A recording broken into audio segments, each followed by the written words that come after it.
ನಮ್ಮ ಸರ್ಕಾರ, ನಾನು ಸಾಮಾಜಿಕ ನ್ಯಾಯದ ಪರ ಇದ್ದೇನೆ.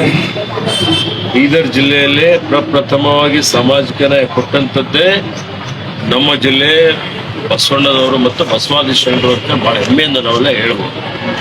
ಸಮಾಜ ನಿರ್ಮಾಣ ಮಾಡಬೇಕು ಅನ್ನುವಂಥ ಒಂದು ಪರಿಕಲ್ಪನೆ ಇಟ್ಕೊಂಡಂಥವರು ನಮ್ಮ ಮುಖ್ಯಮಂತ್ರಿಗಳಾದಂಥ ಮಾನ್ಯ ಸಿದ್ದರಾಮಯ್ಯವರು. ಅದಕ್ಕೆ ನಮ್ಮ ಸಂಪೂರ್ಣವಾದಂಥ ಬೆಂಬಲ ಸಹಕಾರ ಇದೆ.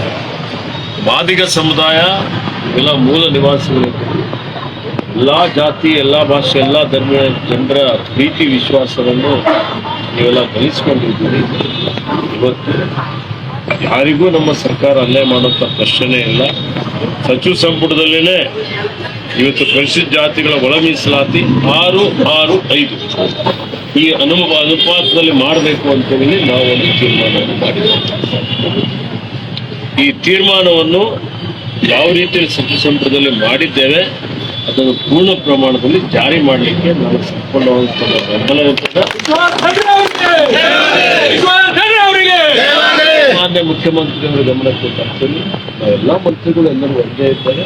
ನನ್ನ ಒಂದು ವಿನಂತಿ ಏನಿದೆ ಅಂದರೆ, ಒಳ ಮೀಸಲಾತಿಯ ನೆಪದಲ್ಲಿ ಶೋಷಿತರು ಬೇರೆ ಬೇರೆ ಅನ್ನುವಂಥ ಪ್ರಶ್ನೆ ಆಗಬಾರದು. ಒಗ್ಗಟ್ಟಿನಲ್ಲಿ ಬಲ ಇದೆ, ಒಗ್ಗಟ್ಟಿನಲ್ಲಿ ಶಕ್ತಿ ಇದೆ.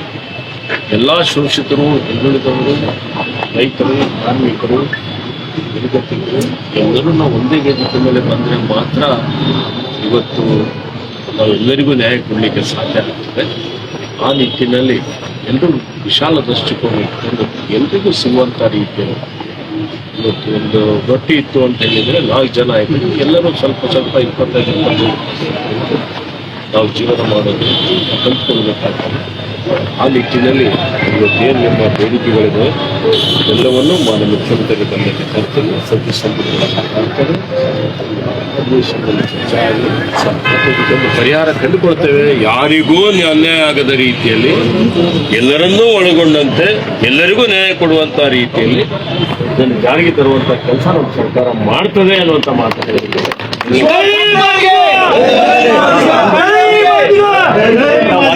ಹೆಲ್ತ್ ಕಡೆಯೂ ಸ್ವಲ್ಪ ಗಮನ ಇಟ್ಕೊಂಡು ನನಗೆ ಸರ್